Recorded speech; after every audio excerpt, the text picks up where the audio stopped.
Hi, everyone. Welcome back to the Coaching Union podcast. I'm your host, Jonathan Rodriguez. And today, I'm happy to be joined by Joe Hammond, rugby coach at the Bradford Bulls, as we dive into what it really means to balance competition with development, foster resilience, and shape players on and off the field. Before we begin, a quick reminder. If you're a coach or player looking for personal guidance to grow your game, I offer one-to-one online mentoring tailored to your goals. Drop me a line at thecoachingunion@gmail.com. Now, let's get into episode 10, Competing to Develop with Joe Hammond. Joe, welcome to the Coaching Union podcast. Cheers, mate. Thank you. Looking forward to it.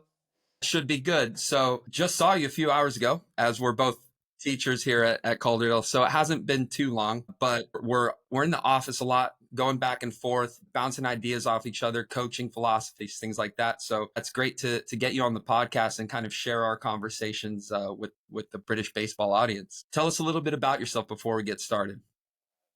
So I'm a rugby league coach at present, part-time. I do the scholarship and a little bit of academy at Bradford Bulls. It's a team of support since I was a little boy. In terms of my playing career, I've gone up through the community game, then I signed professional at Sheffield, and I've been around a few different clubs on reserve grade.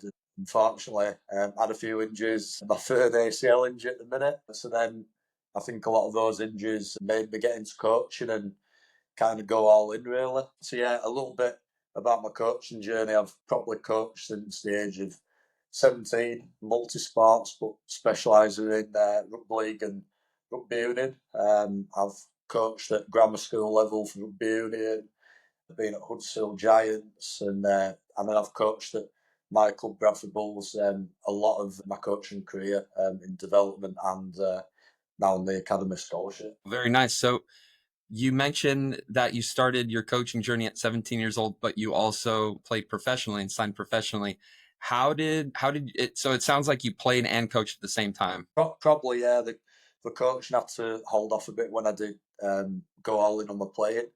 But in terms of my playing there, yeah, it was at quite a good standard. And then with rugby league, what does happen is the structures change and like teams get cut, and yeah, and then I got injured at the wrong time. But again, would I have made it? Probably not to the top level.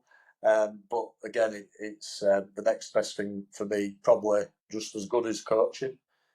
So then from 17, a lot of it was voluntary roles, the community foundations, getting involved in summer camps, and then getting into a little bit of supply teaching work with PE. So I've done quite a bit of coaching across the PE curriculum as well. So a thing with British baseball, there's no clear lines when it comes to I'm a player and I'm a coach. Usually the coaches also play. Was there a moment? So you mentioned like injuries, you mentioned you started coaching at a young age and kind of kept that in your back pocket while you were pursuing that professional career. Was there a moment where you said to yourself, all right, I'm a coach now and the playing days are behind me? Have you gotten to that moment yet? I don't know. Talk us through that. Because we don't see it here in baseball really. We don't really have that moment. Yeah, it's a weird one, really, because there's probably not been a time when it's gone, I'm a coach now. It's I've had 3 ACL injuries now. I'm on my third recovery. Part of me wants to be able to say I've come back from 3 and got back to a good standard again. Another part saying go all in on the coaching, which I'll probably be doing both at present. In terms of at the time when I was thinking of do I go into coaching, a lot of it was learning the trade, really, and learning that knowledge of how to coach and how to coach at a higher level. So I've been on that journey for quite a while, and it's probably been a recent transformation of going into the professional game. So again, I still feel like I'm on that kind of transformation from player to coach. So I haven't really got an answer at the minute. There you go. Until the wheels completely fall off, Joe. Yeah. Keep it going. Keep it going. So you mentioned you work at Bradford Bulls right now, rugby league, correct? Yeah, rugby league. All Yeah. right. So you are the first, this is episode 10 of the Coaching Union podcast. You are the first rugby coach that we've had on. We've had football, we've had a sports psychologist come on, or a mental skills coach, had a lot of baseball people, never rugby. And this will be the most out of my depth in any interview I've done so far. So please, I apologize in advance. So Bradford Bulls Rugby League, talk us about your role at Bradford and what you do on a day-to-day. So for me, I started in at the BTP program, which is the Bulls Talent Pathway. That starts as young as under 12s up to under 16s. Now, that was kind of created through the governing body to identify talent a lot earlier and not not be in an environment where it's super competitive, but in an environment where it's designed for learning and failing. So I've done that probably since I was about 2021 now. So done that for quite a long time, and coach one of the I've coached the under 13s team at present, and then they have fixtures against other clubs that do the program as well. Also, I'm involved in the scholarship. So the scholarship that is our official under 15s and 16s program. That's where it becomes. It's still not. You're more competitive, but again, it's still that learning phase and learning to compete phase, if you like. Then you get onto the academy level under 18s, which is where it is more competitive based, preparing you for first team and reserve grade. Um, and yeah, above that you've got reserve grading, which is any age group above 18 and first team then. So that's what my role is, doing a lot of the younger players from 16 and below. Gotcha. And you mentioned, so it's BTP, correct? Yeah, that's right. Yeah, Bulls talent pathway. Talent Pathway, Yeah, right. Okay, so you get them in at 12 years old, and the idea is to create that pipeline and teach them through 16, and then feed into the scholarship, which then feeds into the yeah, academy. yeah, that's right. So with the under 12s to 16s, well, with the talent pathway, we find that there's a few clubs where they jump between, and then a lot of the parents and players judge between what's the best environment for their son or daughter in case of the girls. And it's supposed to be an environment where, yeah, it's all learning, all development, but it also gives a bit of an insight to what scholarship's like, and it's a good way of us talent IDing players and profiling them nice and early. It is becoming more team based as the years go on, and you're getting more players sticking together. But again, it's a real good opportunity for players to be creative, to test themselves, and have that no fear of failure as well. Yeah, it's been a great program, and we've picked up some really, really good kids from it. Yeah, we'll get into the success stories, but I'm interested in how you balance, because I'm just guessing, but you hear the word academy in this country, whether it's football, whether it's rugby, you name the sport, and it's attached to a professional club. You think it's competitive. You would think that people not only compete in that environment, but compete to get to that environment. So you mentioned the environment being for learning and being for growth and things like that. How do you balance maybe that competitive nature, or maybe the desire to be competitive, with the need to teach and have these kids learn? It's quite a difficult question. I think we've spoken about it a few times, and Yes, we have. it is a real balance because you're preparing the players to become better versions of themselves. Like we have this DNA where you want to create better players, and even better people as a holistic view, whether it's psychologically, mentally, emotionally, and then the physical aspect. So all kind of links hand in hand. We look to develop all those aspects, and obviously you want to win, but all we're fussed about is our players taking on what we've taught them and put them into game practice. We're not the result. Yeah, it matters to a degree, but again, we're more on for development, and we'll never. If we've got a team that have tried and put lots of effort in and looking for those little 1% areas that we've been teaching, if they've done all that and they've come out on a horrendous scoreline, that doesn't matter as much to us as long as we're seeing those put into practice, if that makes sense.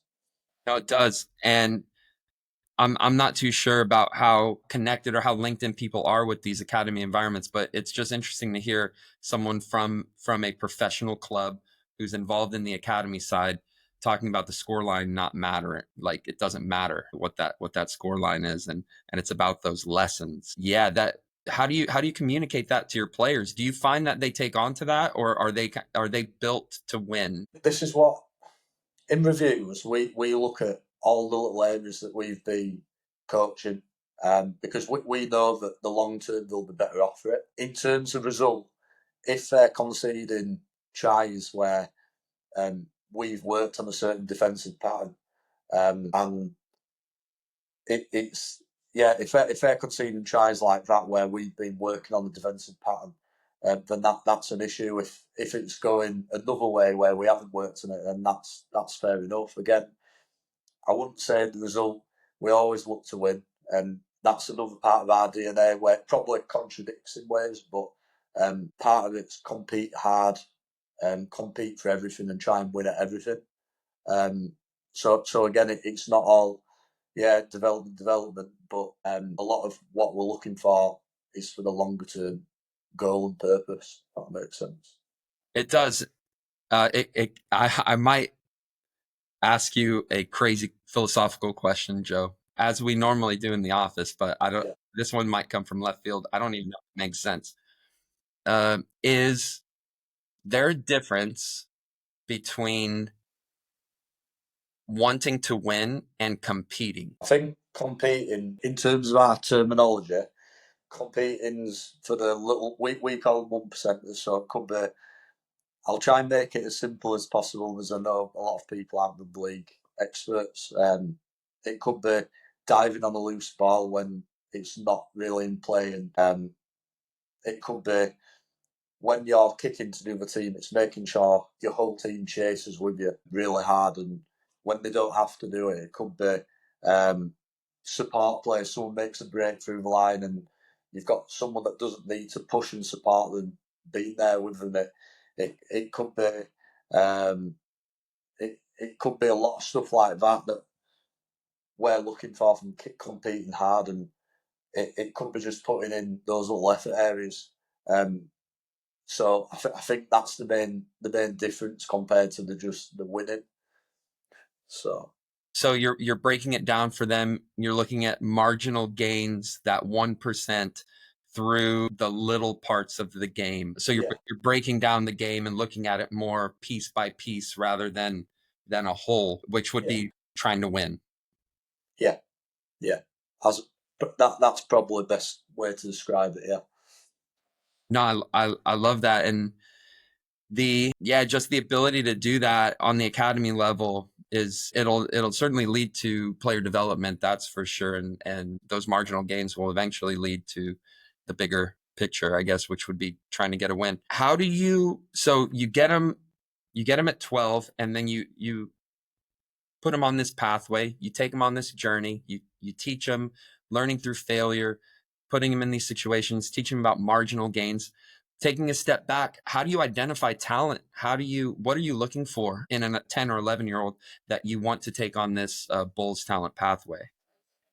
so the bull style pathway, that's more of a kind of sign up and take part kind of thing. Oh, right. Okay.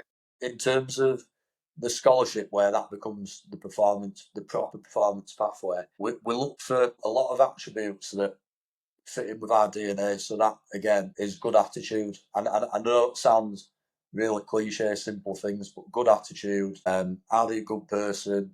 Are they coachable? Are they willing to learn? Are they willing to ask questions, communicate, quite honest about the performance? Because if we've got all that, you can help an athlete physically. You can build the athlete round if you've already got that mental attitude. Now, there will be the odd rough diamond where you might have, let's say, a young person that's exposed to that. They might be from quite a tough background and they might be a really excellent player with lots of great determination, but their attitude isn't quite on. We'll get the odd one, and I've yet to see a player that's left our programme with that same attitude. It does mould. Our programme moulds people into better people as a whole.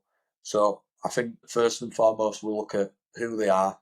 Can they be developed? Can they be questioned in terms of how they approach stuff? And then we look at the decision making and the little 1% areas like we've spoken about, and can they do the little things right and the repeated tackle efforts and stuff that you might not see in an average game, just apart from the players that score. So this is going into the scholarship program, 15 years old, right? Okay. You are looking at psychological. You mentioned these psychosocial skills, good attitude, good person, being able to be questioned, being able to communicate effectively. You're looking at those first before you look at the technical and the tactical would be decision making.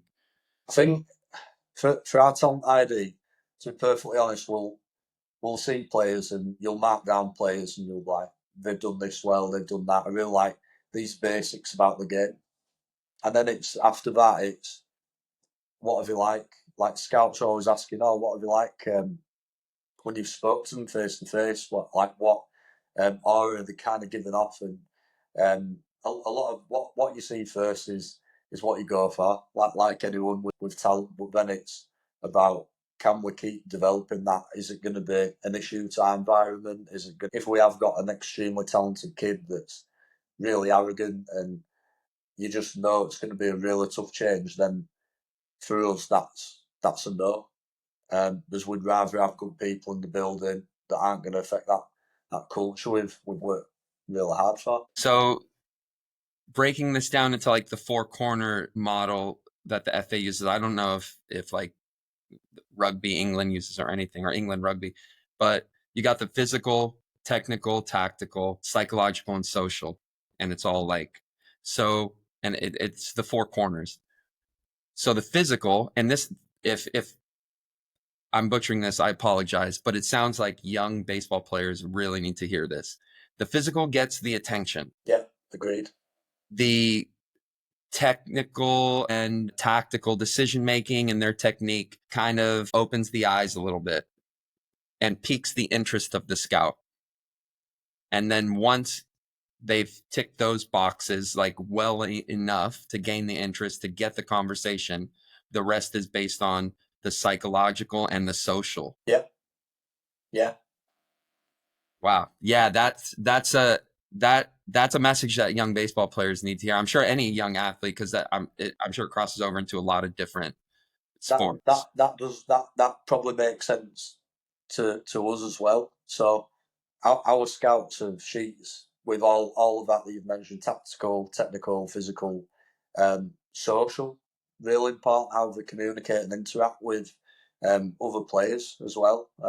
We've said that attitude's a massive thing, but also how you go about communicating with your teammates and how you lead is really important for us. So yeah, definitely what you see first of all for scouts, yeah, it's important to get noticed, but then that only takes so far, and it's always that cliche saying about when talent doesn't work hard. Obviously, there's always going to be someone. If someone works harder, they can overtake that talent, and we're big believers in that. So you're getting them. So we're talking the scholarship program now, getting them at 15 years old, identifying the talent and kind of looking for these skills and then looking to grow them. How do they, when they're 15, 16 years old, I know that in baseball, it helps because it's like an individual game wrapped in a team sport, if that makes any sense. So you're up there, you're by yourself, you're the hitter. No one's up there helping you. You got no team. You can't pass the at bat to someone else. It's just you, and you got to come through for your team. So it's individual, but the whole team depends on you, kind of like in cricket or any other isolated sport like that. So these social skills of just knowing that your teammates have your back, knowing that you can go up there and fail and your teammates won't like hate you for it, like those are important in baseball, and that kind of helps the machine go. How do these skills help in rugby specifically, the game of rugby? How do things like being having a good attitude, a good person, how does that translate to more tries? Did I get that one? Yeah, yeah. So it's interesting you say that. So we introduce, we're still like, as you are as a coach, you steal ideas from lots of other coaches. We all stand on the shoulders of giants, man. Yeah, and then we stole this idea from Penrith Panthers, who are the Australian champions, and their coach, I believe it was Penrith Panthers, they hired CEO, they called in the team, and we've done the exact same. And CEO in the team stands for Chief Energy Officer, as cheesy as it is. Okay. Now, the Chief Energy Officer, we had to pick someone that, in quite a quiet team to begin, we needed someone that was ready to be outgoing and ready to look a bit silly at first. And their job was to try and make the team more infused and celebrate the little wins. So when we had an error in a game, a lot of went down. But when we introduced this chief energy officer, it was his job to try and uplift people and have like positive phrases to get people to look at the next job, the next task. And a little thing that we introduced was, when a little thing was done really well, the chief energy officer used to get around everyone, pat them on the heads, or tell them what a good job they've done, and also at the same time make the opposition know that we're celebrating little things, whether it's getting dragging the other team out of the field of play, something as simple as that, and making it a real highlight so that we can get buzz and get energy off it for the next play. So I'm not sure if something in baseball could be used when someone fails at a particular job. But I thought it was really interesting. Yeah, the CEO, that's really good. Never come across anything like that in baseball. Yeah, you have those guys, they're natural in the dugout. You have guys who are just, that's their job. Maybe they might not be playing, or maybe it's a pitcher who's not going to pitch that day, and they kind of take on that role of CEO. But I love how you've made a title of it and you've made it a role on the team, and something that's constant. Well, what age is the CEO thing?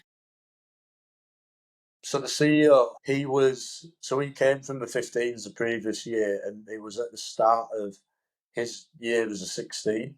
So he was becoming probably a more senior member of the group, wasn't ready for it, but had to kind of grow and become that. So we identified his characteristics of, oh, he's quite positive at times, but he just doesn't quite let himself go. In a rugby environment in the UK, it's not as, probably people don't hype up as much as what they might do in maybe America. So, but we found that obviously if you can celebrate the little wins, it creates momentum and energy for your team. So you're getting him out of that comfort zone a little bit. Yeah, yeah, absolutely, absolutely. What made, so you touched on this CEO and mentioned you identified some characteristics. What makes him the CEO? What are some things that he has that makes him good at that job, or that helps his teammates?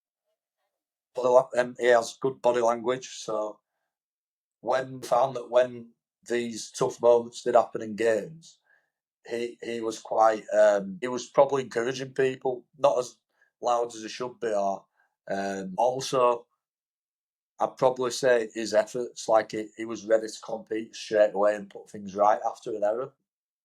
And just on another note, another thing we did was, at the end of the session, it's probably common in a lot of sports where it's like a little bit of a chant, and he lead the chant after the session as kind of a bit of a buzz building around training, and something as like a bit of fun afterwards, so that he could grow in confidence, and also everyone around kind of grew off it.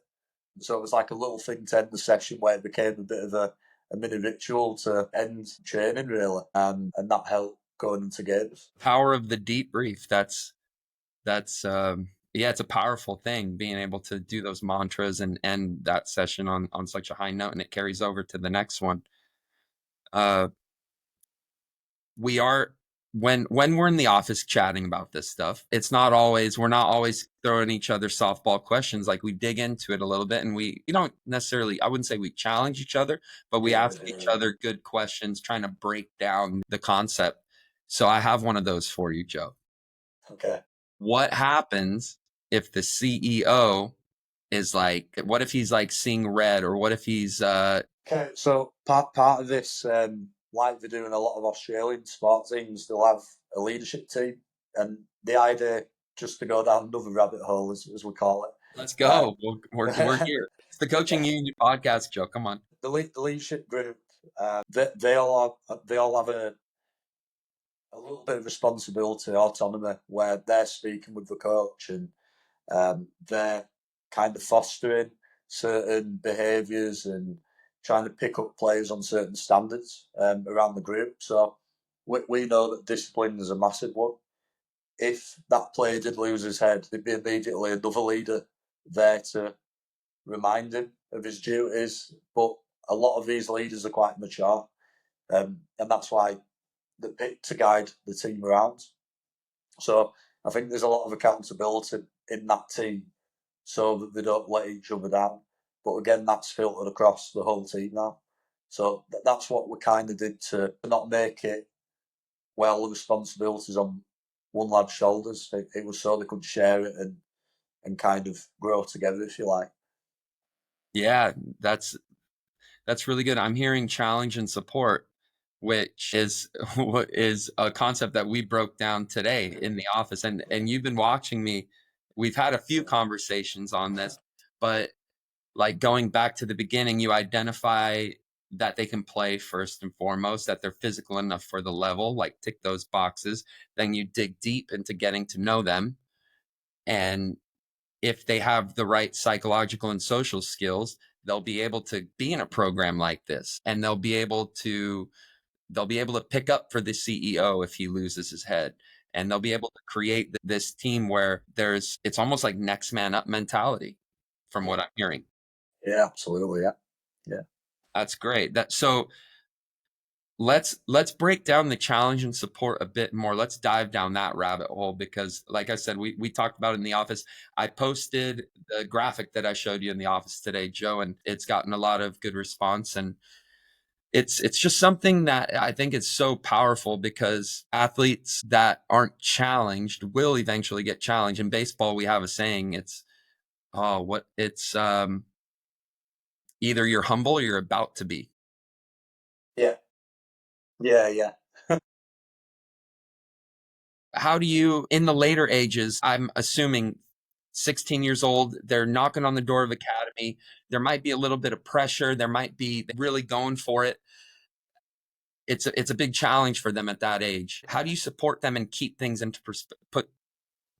perspective for them? I think we're quite lucky because we've built, our head of youth at the Bulls has built a really great team. So we've got lots of different detailed areas. So we've got a psychologist that works with the players about transferring from that learning to training to win kind of zone.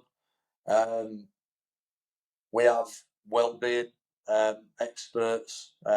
We've got nutritionists with every little detail now we've got, and I think the well-being and psychologists do an unreal job in preparing them for that kind of winning mentality, and what are the thoughts in their heads when they're going against, let's say, a club that they can recruit the best players in the area. From scholarship, you'll always get a few clubs that have signed the best players as a group, and that's where the challenge comes of getting your players confident to be like, I can challenge these players, I can win. And as you get to academy, it's then you're getting changes in personnel, probably step up in terms of play. Um, and it's how do you get them to approach in their heads that I can compete against all these players that we've lost against, even though I'm probably on the same level now. So a lot of that does go to the wellbeing psychology department. But again, as coaches, we just need to fill them with confidence. We need to again make sure they're competing hard in training so that they're best prepared when they go out there. How do you do that in training? What are some because it seems I know close to nothing about rugby. It seems like a really tough sport though. And you mentioned like some resilient stuff. I'm guessing you got to be pretty mentally tough to play rugby. It's just such a physical sport. It's so demanding and there's just got to be some kind of mental toughness. So how do you develop that? It's good that you got the psychologist and you have all of the like that performance psychology going on in the background, but how do you create that mentally tough athlete? How do you challenge them in your training sessions to be able to handle the demands of that sport, which I'll admit, man, it's way more than baseball. I think we spoke about it probably a month ago now, and it was creating chaos in training.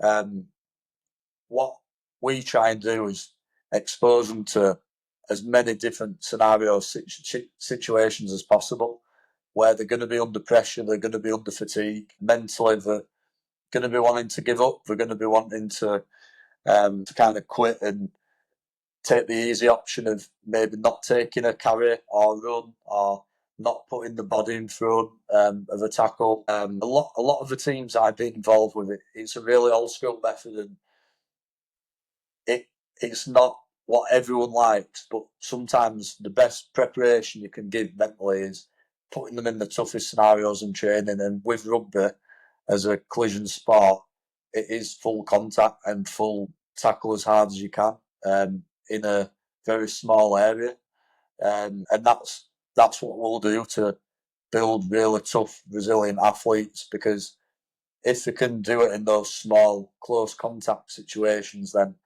on game day it's going to be a lot more relevant, and you're not going to face anything tougher than that on the rugby pitch. So a lot of making it relatable to what are the toughest things you're going to face on that pitch. So it sounds like you're constraining space. You're putting them in you're giving them a bunch of different problems to solve in a tight space, and you're you're okay with them failing. Like how important is practicing ugly in this scenario?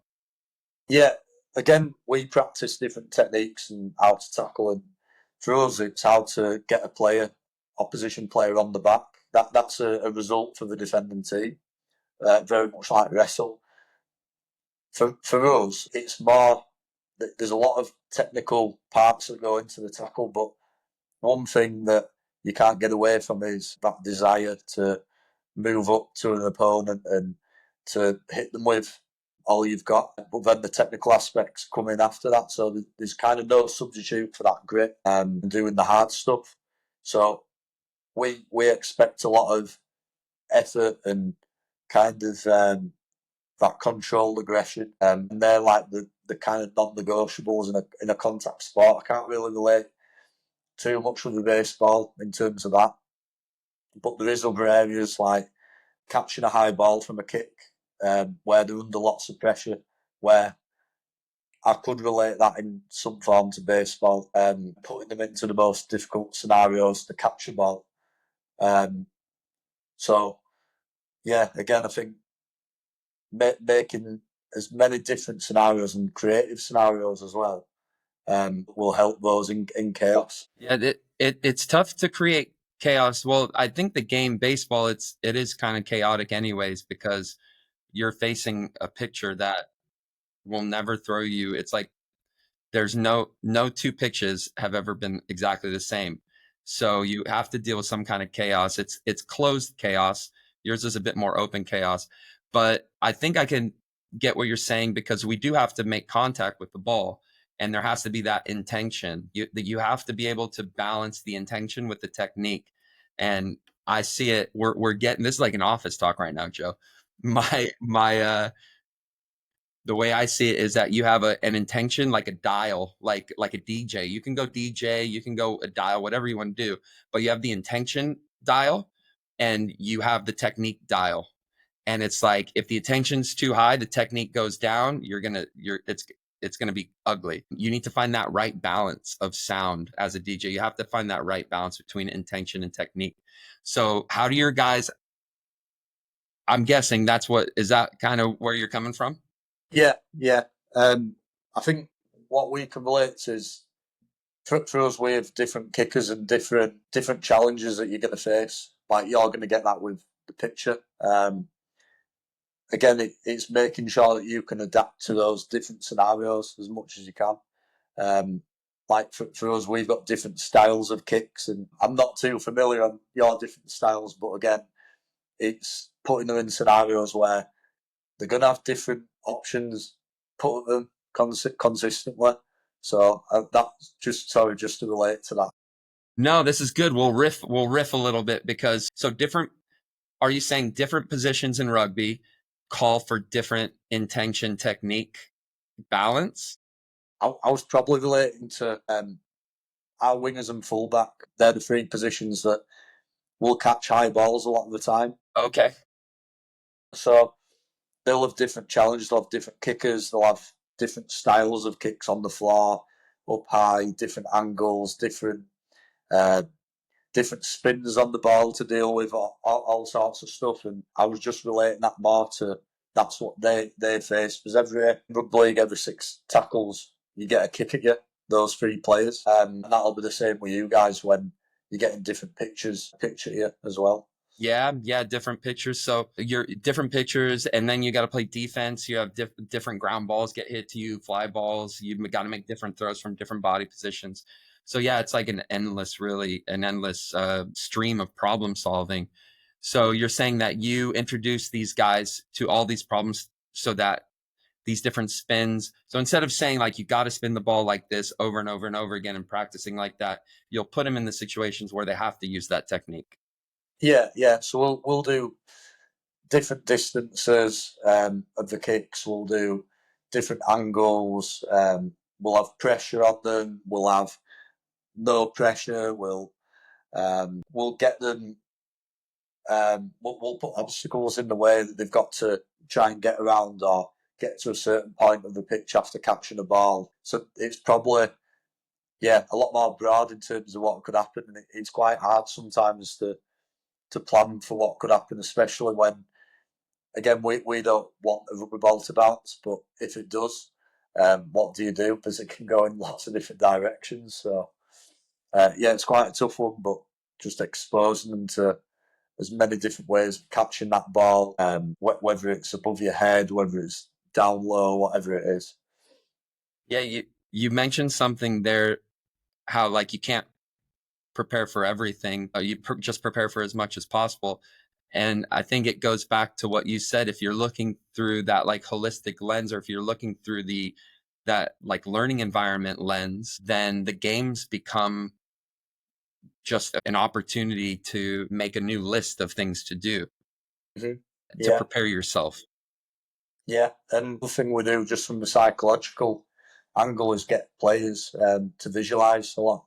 To visualize where they're at, what the noise is like, what they're feeling at the time, and how they're going to combat certain scenarios. And we'll get them to take these tasks home with them and really think about it on an evening and think about different exit strategies or different ways of reacting to a freak scenario and what they're going to do in, I don't know, even a simple situation as well, and what they can do to make it the best result possible. So I think that's really important as well. In can how confident are they going to be doing it, and what they can do before training as well and game day. Problem solving, man. Introduce them to as many. So you're creating problem solvers. And if you develop enough, it's almost like you're not teaching them to solve this problem. You're not teaching them to solve that problem, that problem, that problem. You're introducing them to loads of different problems so that they can develop the skill of problem solving. So if they do experience something in the match that they haven't practiced or they haven't trained for, they can probably just figure it out on the fly. From what you just mentioned, that's kind of like the result that I'm seeing anyways. Just Yeah, expose them to 100%. it. Nice. Yeah, and it's like the analysis as well. We'll always go back to the analysis and we'll get the player to think about what could you do differently. So they get clips regularly. So after a game, I don't know, there might be 40 different clips of themselves and involvements, and they've got to kind of figure out for the next session what do I need to do to improve. And then they have a bit of dialogue with the coach. But a lot of the time, they do figure it out. Good stuff, man. That's what you're gonna do with this podcast, by the way. I'm gonna send you loads of different clips and you can analyze them. Probably. Get ready for round two, Joe. So thank you so much. Like we broke down your environment, I feel like, at Bradford Bulls, the talent pathway, and then getting into the scholarship, getting into the academy. And it's just great to hear like a high performance environment and the focus on problem solving and exposing them to as many problems as possible, and the focus on psychological skills, social skills, the CEO. It's just great to hear that.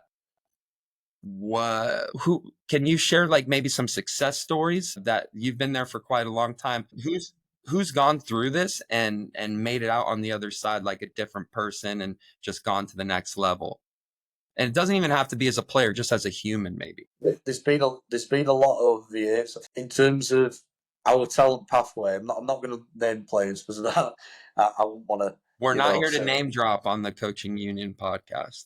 I think I couldn't name a single player, but because I'm still in the process of getting players up to first team. I haven't been in the system long enough for them to. They're in the process, but they're not quite there yet. So that's an ongoing thing in terms of developing as people. I've seen people that have come to our college who've been through the system, and I've been with players that I've coached in a multi-sport environment at school, then to secondary, and it's been an odd experience how some have kind of followed me, or I followed them through their education or environments, and seeing how they come in, the vast majority where they're still kids and they're still quite immature and um, doing the hard yards that isn't seen as cool. But when I leave, and this isn't just me. This is a team of coaches that we've got a great backroom staff and head coach and head of youth, and they're the massive parts in getting those players leaving the building as better human beings. That's it. That's just as much of a success, us seeing people out there at the community clubs after leaving the club being polite to people and conducting themselves in a great way. That's just as much success as we feel we've been a little part in that development. In terms of performance, there's a lot of academy graduates that go through the program, and uh, not for me personally. I want to speak up the club. There's again, our academies, we're in the championship currently. Used to be in Super League, used to get 25,000 crowds, and we're still bringing through England internationals and like the biggest names in the game, like the Burgess brothers, and just to name a few. So it the academy does work, and it's not success just for getting through to England or the first team. It's like I've said, everyone leaves a better person, and I've yet to meet one that isn't. So I think that's the biggest success. That I've met one person who's turned out to be a bad person. They've turned out to be the best version of themselves. So that's the You long answer. you haven't met one person, or I have you not. have met? There is one person out there that just is. I have not. Honestly, I've only been in that scholarship environment. I've been for 3 years. I've not met one, and that's out of a squad of what they think of leavers. About you're looking at about nearly 100. So I've not met one. So I think that's massive. That's what it's all about, man. And it goes back to like why we do sport anyways in the first place. No one remembers, or you can feel the gratitude of a win or a gratitude of a moment on the pitch, but there are these psychological, these social skills that uh, they stay with us for life. So it's great that you guys are teaching that and that you're seeing that big success, and you're also seeing, I guess, that big success in the public eye, and you're also seeing that big success in the community and developing just better people that move on. Thank you for breaking everything down, Joe. We end the Coaching Union podcast with a lightning round. Okay, I stole the idea from a famous baseball podcaster. His name's Eric Cressy. Shout out Eric Cressy. He does a lightning round as well. The first question of the lightning round is always a book or a podcast, if you're not a reader, that you would recommend to every coach. Okay, so podcast. I do love. I'm going to be really biased here. I love high performance podcasts. I think one of the best ones for me personally. I'm going to be biased with the rugby. Someone called Sean Wayne. Also, I'm going to add another one in. I have forgotten the name of it now. What's it called? I've just anything with Matty Pete, the Wigan Warriors head coach. He's quite psychological, philosophical.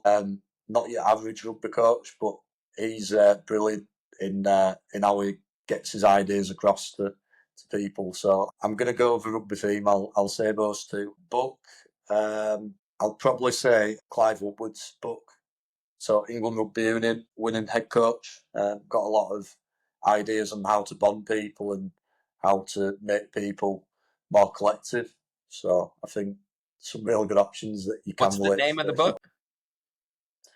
I think it's just Clive Woodward's autobiography. Yeah. Oh, it's his autobiography. Gotcha. Okay. I think so. Yeah, he'll have a catchy name. Right. Yeah. No, I'm sure. So, high performance podcasts with the guy from Wigan, Matty Pete. Sorry, Sean Wayne. Sorry. Sean Wayne. And then anything with Matty Pete as a podcast. Right. Anything with Matty. He can't fail to impress. Yeah. Got it. Nice one. Question 2. Growing up, Joseph, you're a young, let's say 10-year-old aspiring rugby player. Who was your hero? Who did you look up to, and what qualities did that person have that drew you to making him a role model? At Bradford Bulls, there was a player called Leslie Vinacolo, one of the strongest, most athletic players we've ever seen at the club, and then Sam Burgess, who I think a lot of people know. So I'll give you 2 there. What were some of those, like, what drew you to them? I think it was the toughness, first of all. It was probably the try scoring for the first player. That's what drew me to the game, and it probably made me think about different creative ways of scoring and what are the best ways of scoring. And Sam Burgess, was just complete mental toughness and resilience. In the grand final, he must have broke his cheekbone and carried on and won the final doing some unreal stuff. So yeah, they're the 2 that stick out. Love that. Mental toughness. How important is it in rugby? Be honest. Really if you're making like a top, if you're ranking things that you need, I'd probably put it at number 2. Okay. Number 2, attitude first, maybe, and then number 2, that, yeah. Mental toughness. Yeah. Because you can't be mentally tough without the right attitude, or else you'll just be like a psycho out there, right? Yeah, that's it. You need to be controlled, but the best players in the world have got that grit. We had a coach on a couple episodes ago, Tim Nolan, talked a lot about going to the dark side and having what did he call it? A like boiling just under the surface, and like going to this dark side where, it's almost there, but just not. Yeah. I've heard of players where they've got a switch, and it's not just in rugby to become more aggressive, it's in different sports where they're quite a humble person off the pitch, and then the switch gets flipped, and you just become a winner in your mind and a person that can perform, and that's another one I've heard of. Yeah.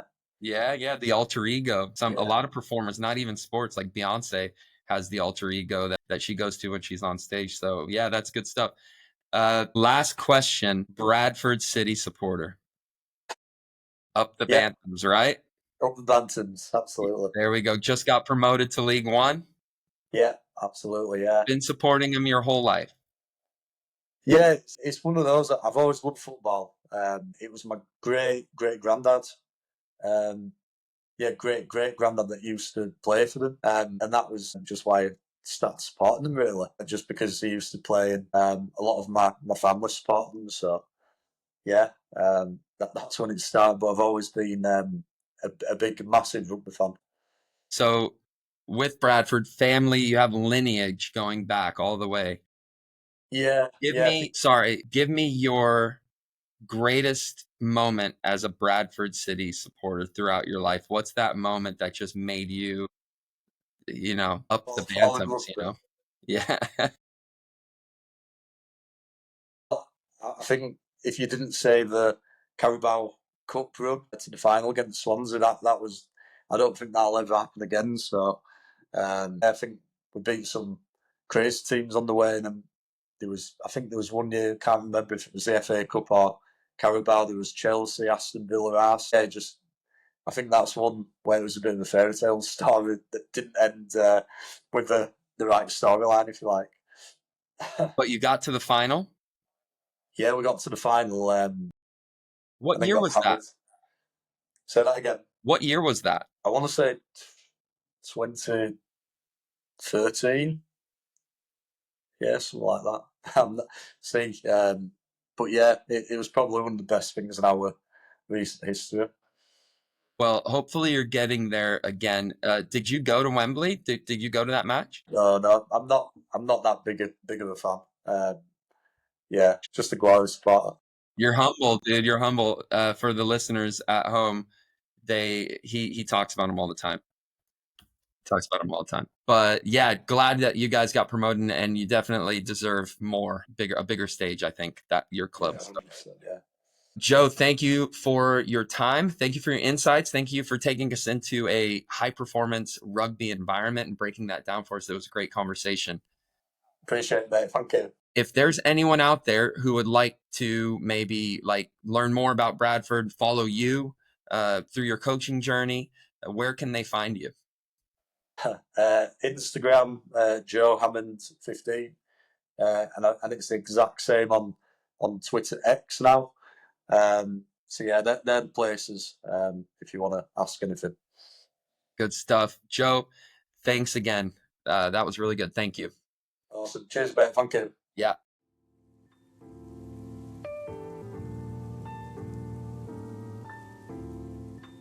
That's it for today's episode of the Coaching Union podcast. A huge thanks to Joe Hammond for sharing such powerful insights on talent development. Remember, if you're ready to level up your game or your coaching impact, I offer personalized one-to-one online mentoring for both players and coaches. It's built around your needs, your sport, and your journey. Drop me a line at thecoachingunion@gmail.com. Thanks again for listening. Remember to like, subscribe, and leave a review. I'm already looking forward to the next episode. Until then, keep growing. Bye, everyone.